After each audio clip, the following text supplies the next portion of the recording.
اعوذ باللہ من الشیطان الرجیم بسم اللہ الرحمن الرحیم فَإِذَا قَضَيْتُمُ الصَّلَاةَ فَاذْكُرُوا اللَّهَ قِيَامًا وَقُعُودًا وَعَلَى جُنُوبِكُمْ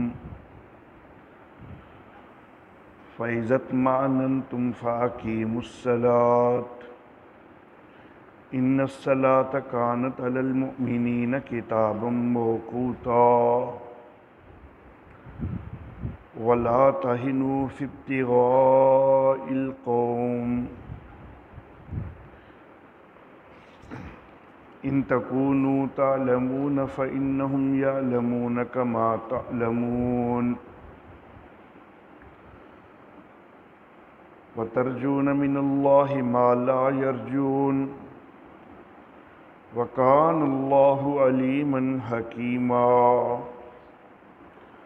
صدق اللہ مولانا العلی العظیم وبلغنا نبیہ ورسولہ الکریم۔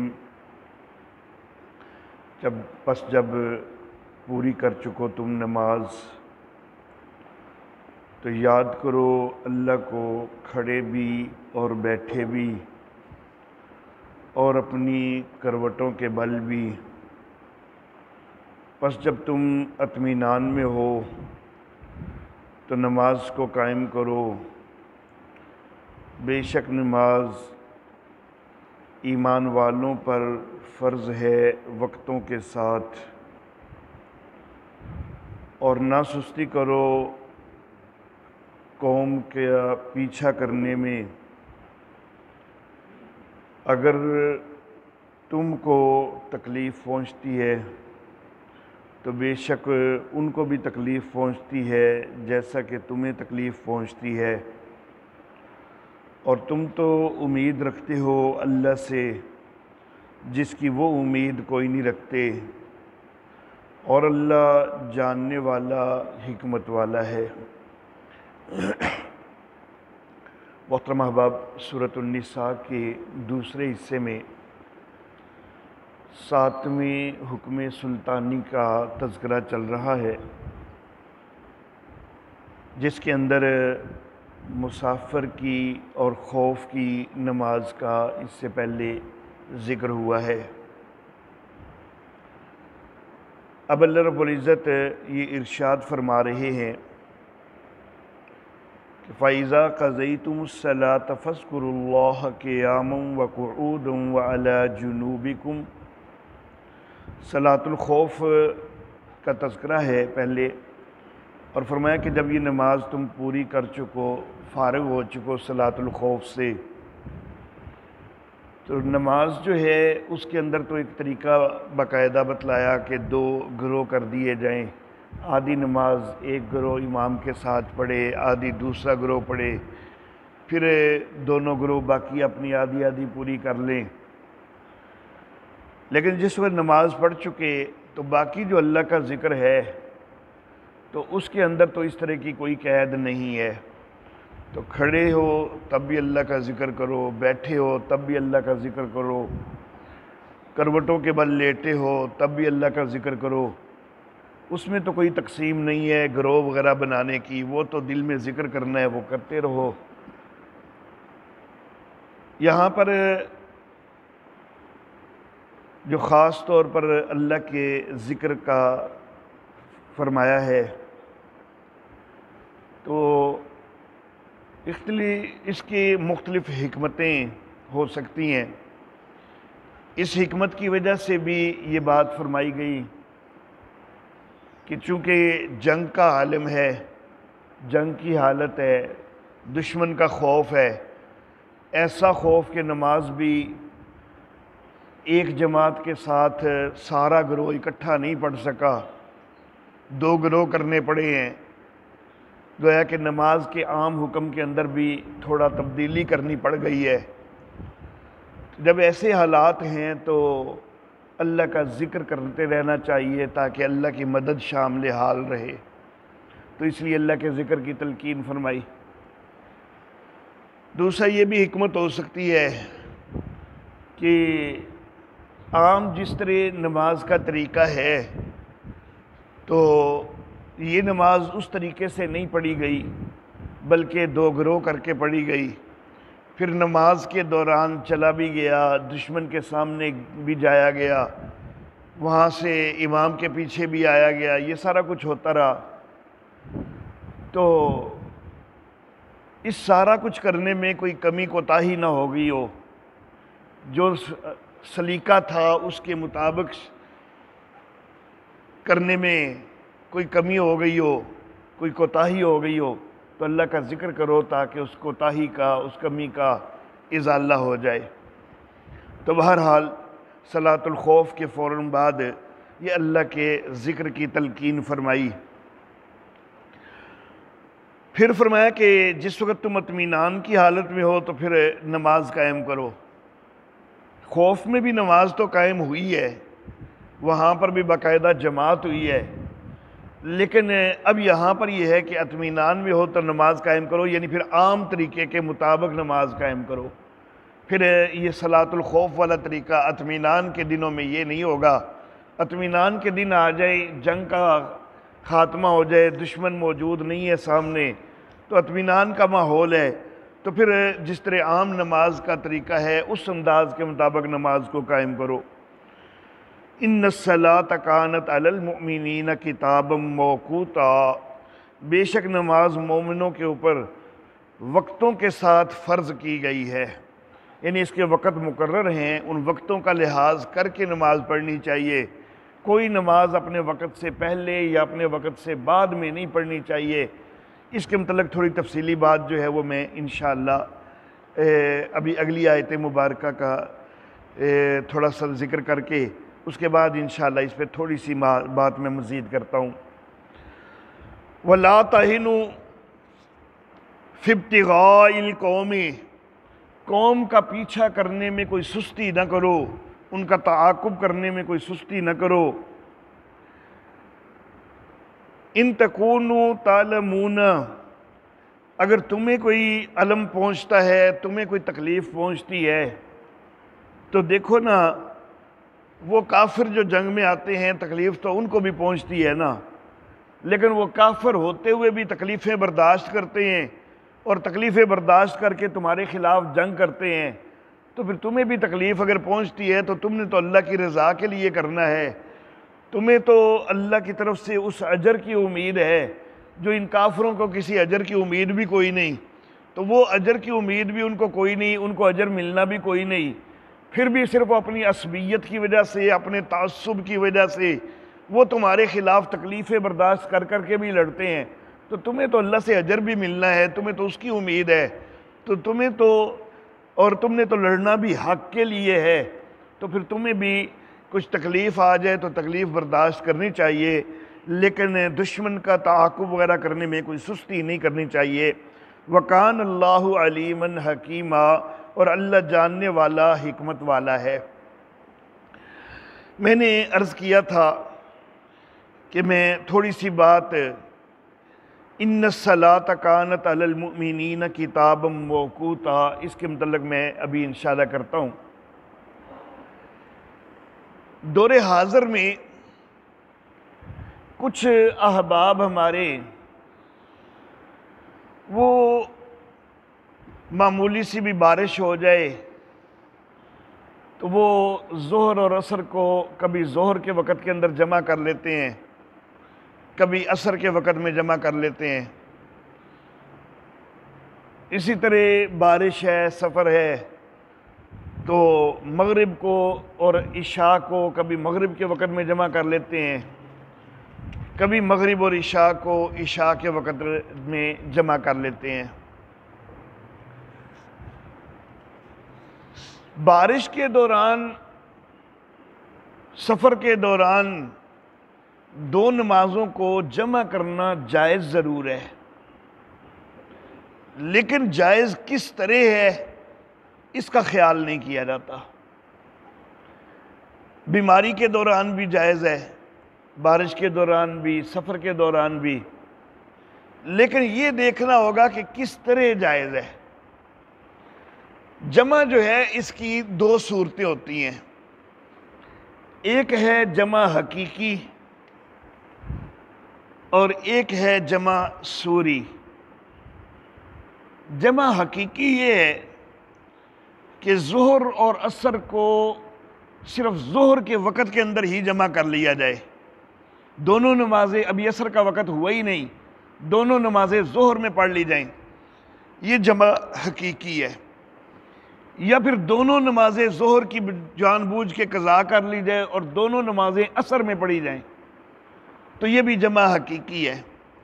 اسی طرح مغرب کی اور عشاء کی، یہ دونوں نمازیں مغرب کے اندر پڑھ لی جائیں، عشاء کا بھی وقت نہیں ہوا تو عشاء پہلے ہی پڑھ لی جائے، تو یہ جمع حقیقی ہے۔ یا پھر مغرب کو جان بوجھ کے قضا کر لیا جائے اور عشاء کا وقت شروع ہونے کے بعد مغرب اور عشاء اکٹھی پڑھی جائیں، تو یہ جمع حقیقی ہے۔ یعنی جمع حقیقی ہے کہ یہ دو نمازیں ایک وقت نماز کے وقت میں پڑھ لی جائیں۔ ہمارے نزدیک اس کا جواز کوئی نہیں ہے۔ دوسری ہے جمع سوری۔ جمع سوری جو ہے، اس کا مطلب یہ ہوتا ہے کہ ظہر اور عصر کو اکٹھے تو کر سکتے ہو، لیکن کرو اس طرح کہ ظہر کو تاخیر سے پڑھو، اتنی تاخیر کر دو کہ جب تم ظہر پڑھ کے فارغ ہو نا تو ساتھ ہی آگے عصر کا وقت شروع ہو جائے۔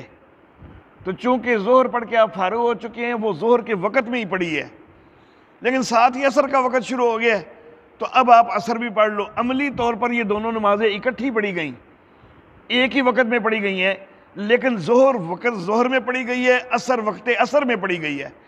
اس کو کہتے ہیں جمع سوری، کے شکل کے لحاظ سے یہ دونوں جمع ہیں لیکن ہیں اپنے اپنے وقت میں ہی۔ اسی طرح مغرب کو اتنا لیٹ کر لو، اتنی اس میں تاخیر کر لو کہ مغرب اپنے بالکل آخری وقت میں جا کے ادا کر لو، اور پھر جب مغرب سے فارغ ہو تو ساتھ ہی آگے عشاء کا وقت شروع ہو جائے تو عشاء بھی ادا کر لو۔ تو اکٹھی تو ادا کر لی آپ نے، ایک ہی مقام پر اکٹھے ایک ہی جگہ پر آپ سفر وغیرہ سے رکے اور آپ نے ادا تو کر لی، لیکن کی اپنے اپنے وقت میں۔ تو یہ ہے جمع سوری، کہ دونوں نمازیں اگرچہ عملی طور پر اکٹھی تو ہوئی ہیں لیکن ہوئی اپنے اپنے وقت میں ہیں، ایک کو مؤخر کر کے دوسرے کو جلدی کر کے پڑھ لیا گیا ہے۔ تو یہ ہمارے نزدیک جو جمع کی گنجائش ہے نا، وہ یہ جمع سوری کی گنجائش ہے، بارش میں بھی، سفر میں بھی، مرض میں بھی جمع سوری کی گنجائش ہے، جمع حقیقی کی ہمارے نزدیک گنجائش کوئی نہیں ہے۔ اس حوالہ سے سب سے پہلے تو میں مختلف مسالک کی کیا ترتیب ہے، ان کے نزدیک کیا کیا صورت ہے، پہلے تو میں مختصر سا اس کا جائزہ کرتا ہوں۔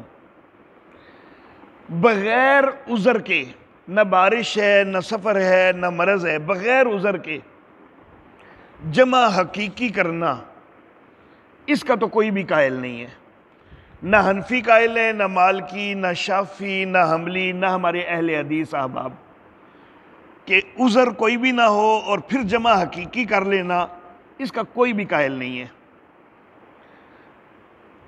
دوسری چیز، سفر کے اندر ہیں، لیکن سفر کے اندر میں نے گزشتہ درس میں بھی بتایا تھا، دو حالتیں ہوتی ہیں، ایک ہوتی ہے حالت سیر اور ایک ہوتی ہے حالت قیام یا غیر سیر کہہ لیں، کہ مسلسل چل رہے ہیں، صرف نماز کے لیے رکے ہیں یا کھانے پینا بھی چلو ساتھ ہے، اس کو حالت سیر کہیں گے کہ چلتے چلتے تھوڑی دیر کے لیے رکے ہیں۔ اور ایک ہے کہ سفر کے دوران کسی جگہ پر کچھ باقاعدہ قیام کیا ہوا ہے کہ وہاں پر کوئی ایک آدھ دن رکنا ہے۔ تو سفر کے اندر حالت قیام ہے تو پھر جمع حقیقی کرنا حنفیوں اور مالکیوں کے نزدیک جائز کوئی نہیں۔ شافعی کہتے ہیں جائز ہے سفر میں جبکہ حالت قیام ہے، شافعی بھی کہتے ہیں جائز ہے، حنبلی بھی کہتے ہیں جائز ہے، ہمارے اہل حدیث احباب بھی کہتے ہیں جائز ہے، لیکن حنفیوں کے ساتھ یہاں پر مالکی جو ہیں تو وہ اس چیز پر ڈٹے ہوئے ہیں کہ جائز کوئی نہیں۔ اچھا جی، دوسری صورت سفر کی کہ حالت سیر ہو، جبکہ مسلسل چل رہے ہیں، صرف نماز کے لیے رکے ہیں۔ یہاں پر صرف حنفی جو ہیں وہ اس پر ڈٹے ہوئے ہیں کہ جمع حقیقی کوئی نہیں کرنی۔ مالکی بھی یہاں پر ساتھ چھوڑ دیتے ہیں، مالکی بھی کہتے ہیں جمع حقیقی یہاں پر کر سکتے ہو، شافعی بھی کہتے ہیں، حنبلی بھی کہتے ہیں، ہمارے اہل حدیث احباب بھی کہتے ہیں کہ حالت سیر ہے اگر سفر میں تو جمع حقیقی کر سکتے ہو۔ یہ تو بات ہو گئی سفر کی۔ اس کے بعد بارش کے اندر صرف حنفی ڈٹے ہوئے ہیں کہ جمع حقیقی جائز کوئی نہیں، جمع سوری تو جائز ہے ہی ہے، جمع حقیقی جائز کوئی نہیں۔ باقی مالکی، شافعی، حنبلی، ہمارے اہل حدیث احباب سب کہتے ہیں کہ بارش کے اندر بھی جمع حقیقی جائز ہے۔ مرض کی حالت میں جمع حقیقی، یہاں پر حنفیوں کے ساتھ مالکی اور شافعی بھی کہتے ہیں کہ جائز کوئی نہیں، لیکن حنبلی اور ہمارے اہل حدیث احباب کہتے ہیں کہ بیماری کی حالت میں بھی جمع حقیقی جائز ہے۔ اس کے علاوہ مزدلفہ اور عرفات کے اندر جمع حقیقی یہ سب کے نزدیک جائز ہے۔ عرفات میں اور مزدلفہ کے اندر دو نمازوں کو جمع کرنا، یہ عرفات میں ظہر اور عصر جمع کی جاتی ہے، مزدلفہ میں مغرب اور عشاء جمع کی جاتی ہے، تو یہ جمع حقیقی یہ سب کے نزدیک جائز ہے، اس میں کسی کا کوئی اختلاف نہیں۔ اور کوئی بھی عذر ہو تو اس میں جمع سوری کر لینا تو وہ بھی سب کے نزدیک جائز ہے، اس میں کسی کا اختلاف نہیں۔ اب معلوم یہ ہوا کہ حنفیوں نے کسی عذر کی وجہ سے جمع حقیقی کی اجازت کسی جگہ بھی نہیں دی۔ سفر میں خواہ حالت قیام ہے تب بھی حنفی نہیں مانتے جمع حقیقی کو، سفر میں حالت سیر ہے تب بھی حنفی جمع حقیقی کو نہیں مانتے، بارش ہے تب بھی حنفی جمع حقیقی کو نہیں مانتے، مرض ہے تب بھی حنفی جمع حقیقی کو نہیں مانتے۔ باقی مالکی زیادہ ڈٹتے ہیں حنفیوں کے ساتھ، دوسرے نمبر پر شافعی جو ہیں وہ کچھ چیزوں میں ڈٹ جاتے ہیں، لیکن حنبلی اور اہل حدیث احباب جو ہیں تو وہ زیادہ گنجائش جو ہے وہ دے دیتے ہیں، وہ صرف بغیر عذر کے وہ جمع حقیقی کے قائل نہیں، باقی ہر جگہ پر ہی وہ جمع حقیقی کے قائل ہو جاتے ہیں۔ اب دیکھنا ہے کہ ہمارے پاس کیا دلائل ہیں، اور جو جمع حقیقی کا جواز کئی جگہوں پر قرار دے دیتے ہیں ان کے پاس کیا دلائل ہیں، تو مختصر سا تذکرہ کرنا ہے۔ اس حوالہ سے یوں سمجھے کہ حنفی ایک طرف ہیں اور باقی سارے ایک طرف ہیں، کیونکہ مالکی تک بھی جو ہیں جو زیادہ بھی ڈٹے ہیں نا تو کئی جگہ پر وہ بھی ساتھ چھوڑ گئے حنفیوں کا، صرف حنفی پکے رہے ہیں کہ کوئی بھی عذر ہو جمع حقیقی کوئی نہیں کرنی، صرف عرفات اور مزدلفہ میں حنفی جمع حقیقی کے قائل ہیں۔ دیکھیں اصل مسئلہ یہ ہے کہ حنفیوں کا سب سے بڑا جو اصول ہے نا وہ یہ ہے کہ قرآن حکیم کے اوپر عمل کما حق ہو کرنا ہے۔ جزاک اللہ۔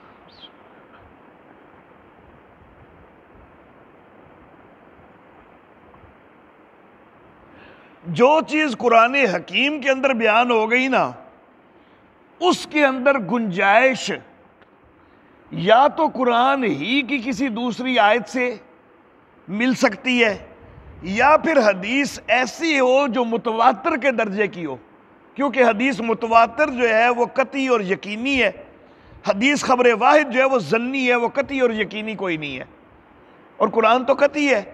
تو اب ایک چیز قرآن میں بیان ہوئی ہو اور ہم ایک ظنی چیز سے اس کو چھوڑ دیں، حنفی کہتے ہیں اس کی کوئی گنجائش نہیں ہے۔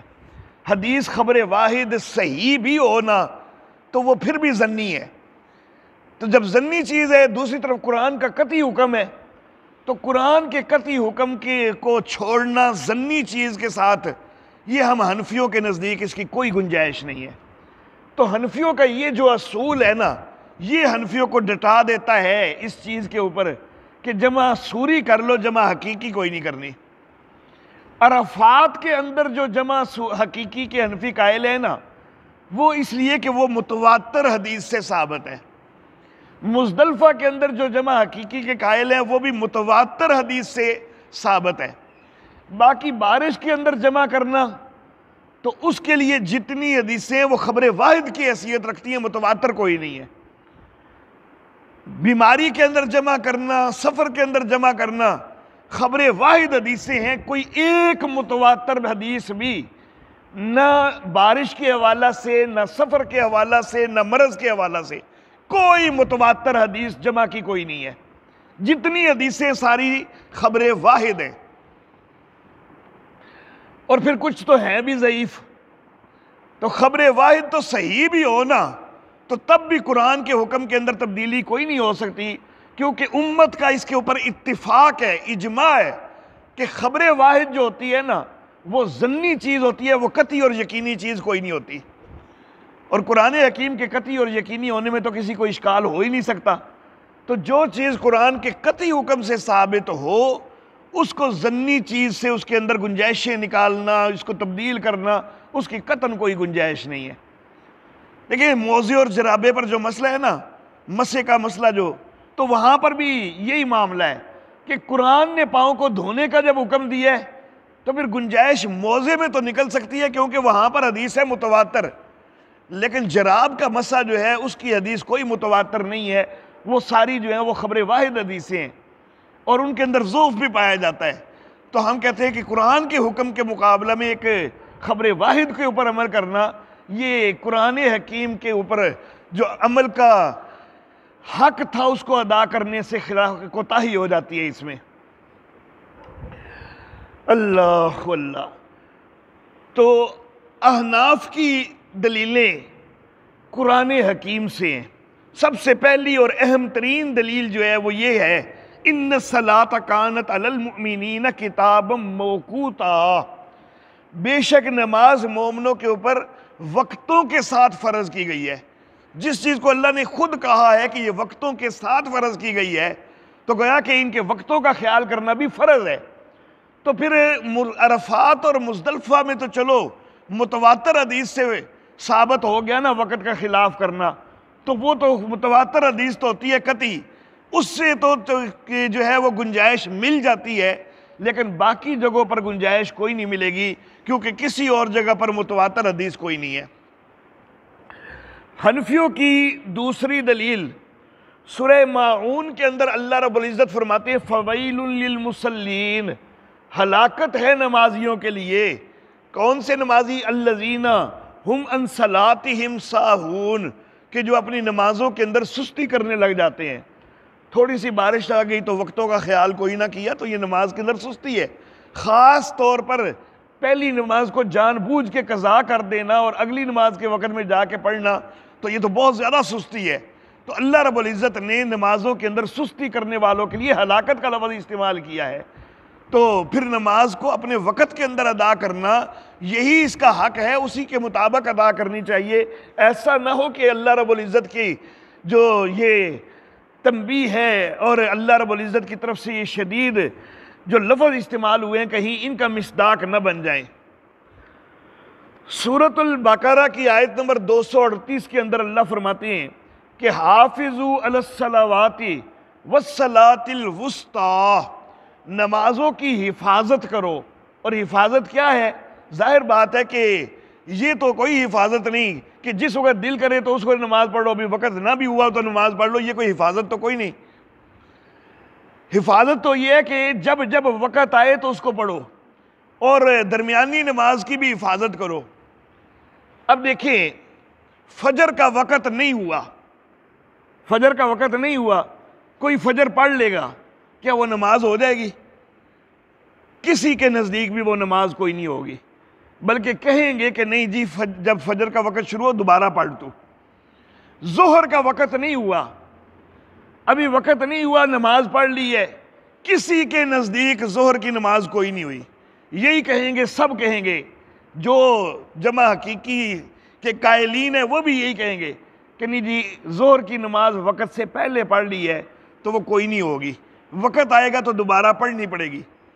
تو جب فجر نہیں ہو سکتی، ظہر نہیں ہو سکتی، مغرب کو کوئی کہے کہ وقت سے پہلے میں پڑھ چکا ہوں تو بعد میں اب نہیں پڑھتا، سب کہیں گے کہ نہیں دوبارہ پڑھ۔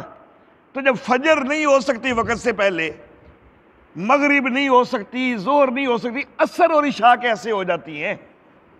وہاں پر بھی تو وقت فرض ہیں، باقیوں میں بھی وقت فرض ہے، وہاں پر تمہارا بھی فتویٰ یہ ہے کہ وہ وقت سے پہلے نہیں ہوتی۔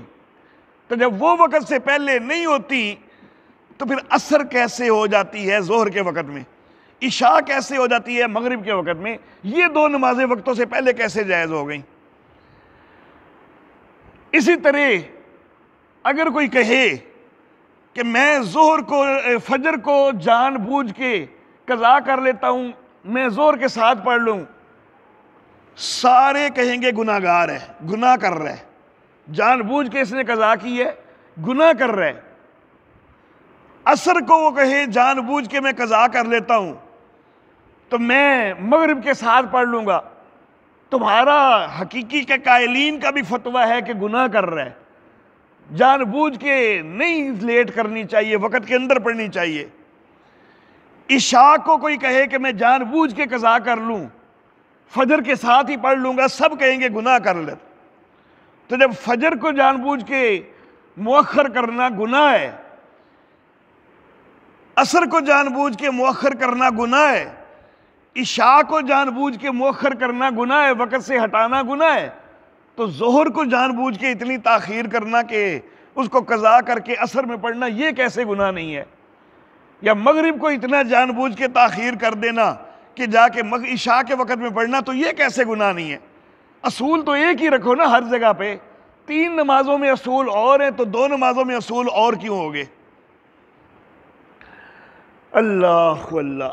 تو بہرحال ہمارے دلائل ہیں قرآن حکیم سے سب سے پہلے،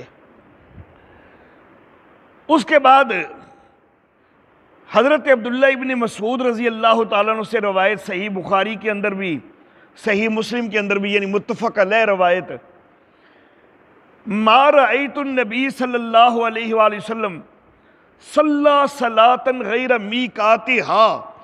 حضرت عبداللہ ابن مسعود کہتے ہیں کہ میں نے نبی اکرم صلی اللہ علیہ وسلم کو کوئی نماز اپنے وقت سے ہٹ کے پڑھتے نہیں دیکھا، الا صلاتین، سوائے 2 نمازوں کے، جامع بین المغرب والعشاء، مغرب اور عشاء کو جمع کیا تھا، وصلی الفجر قبل میقاتھا، اور فجر کو اپنے وقت سے پہلے پڑھا تھا۔ اب یہاں پر حدیث تو آگئی، فجر کو اپنے وقت سے پہلے پڑھا تھا۔ اللہ اللہ، تو پھر تو فجر وقت سے پہلے پڑھنی جائز ہونی چاہیے، لیکن سب کہتے ہیں کہ نہیں، یہاں پر جو ہے نا کہ فجر کو وقت سے پہلے پڑھا تھا، اس سے مراد یہ کہ جو عمومی آپ کا وقت تھا نا، اس وقت سے پہلے پڑھا تھا۔ عام طور پر روشنی کر کے پڑھتے تھے، تو اس دن ذرا اندھیرے میں پڑھ لیا تھا۔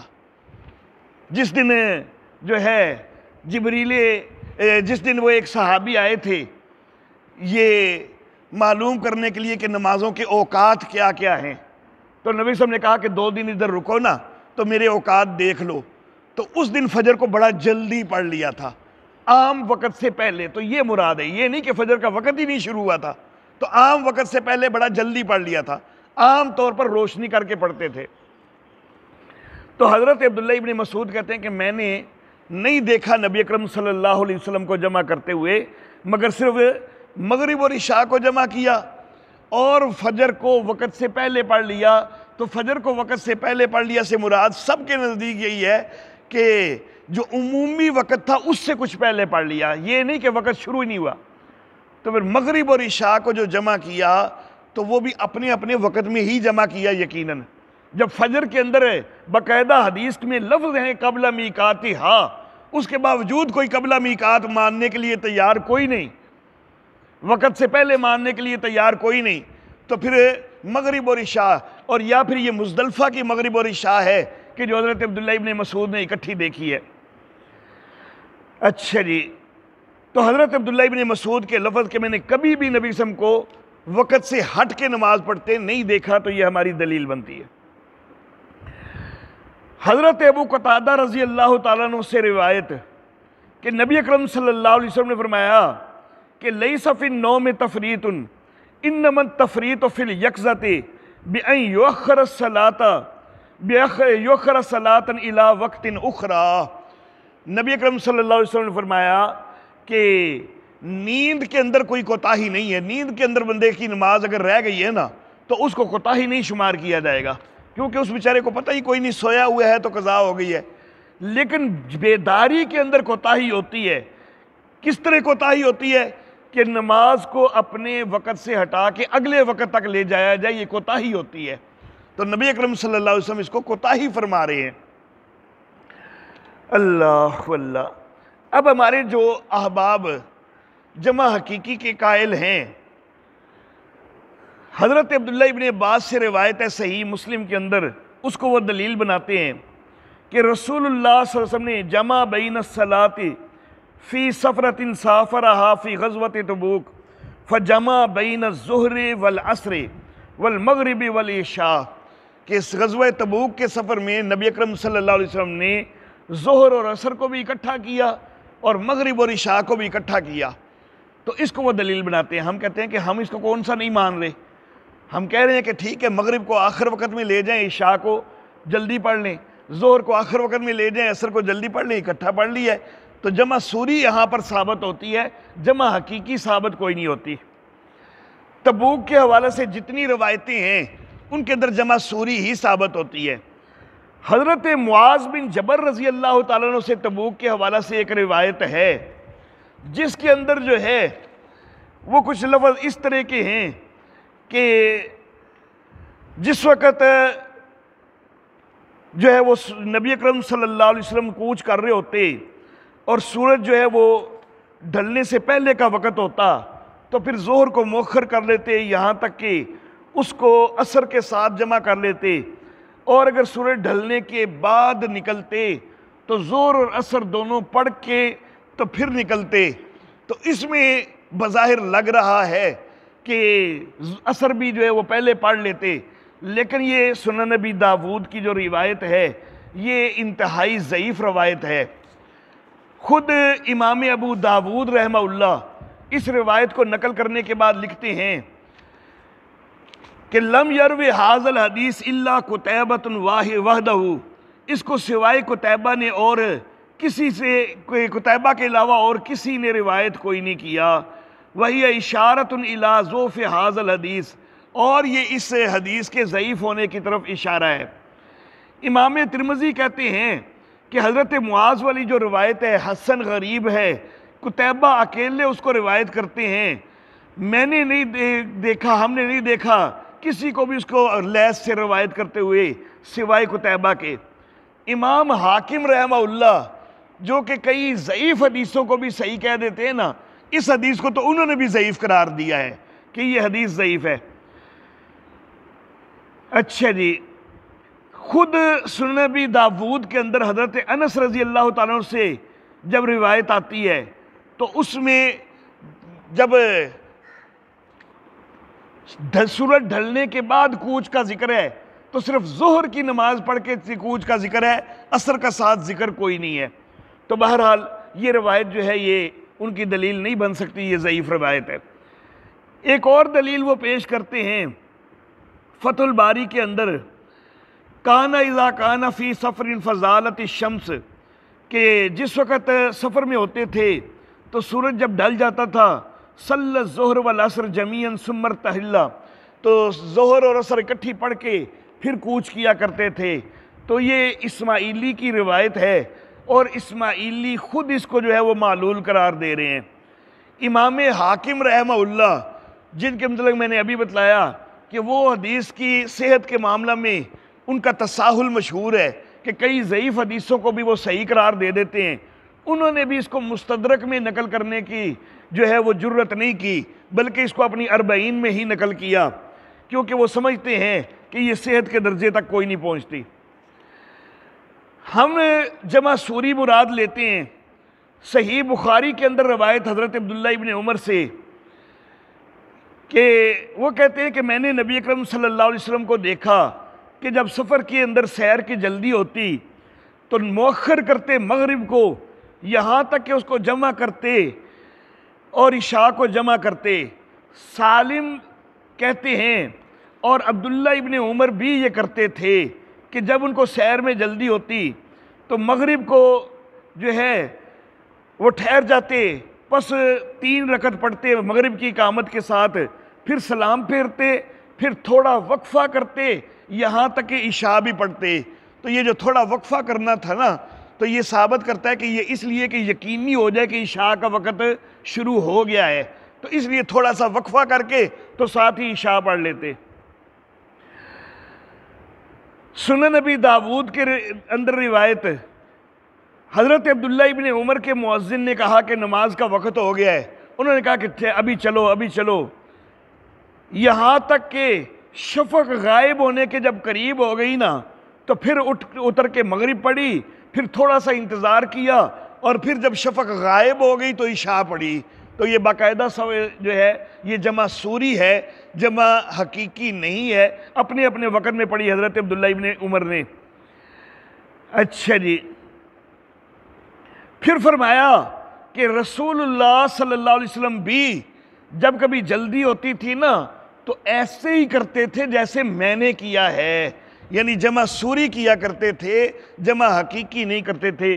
دلائل تو بہرحال ہمارے پاس اور بھی ہیں، میں نے کافی سارے یہاں پر نقل کیے ہیں، لیکن درس کا مختصر وقت جو ہے وہ مزید گنجائش نہیں دے رہا، اسی کے اوپر اکتفا کرتے ہیں۔ وآخر دعوانا ان الحمدللہ رب العالمین۔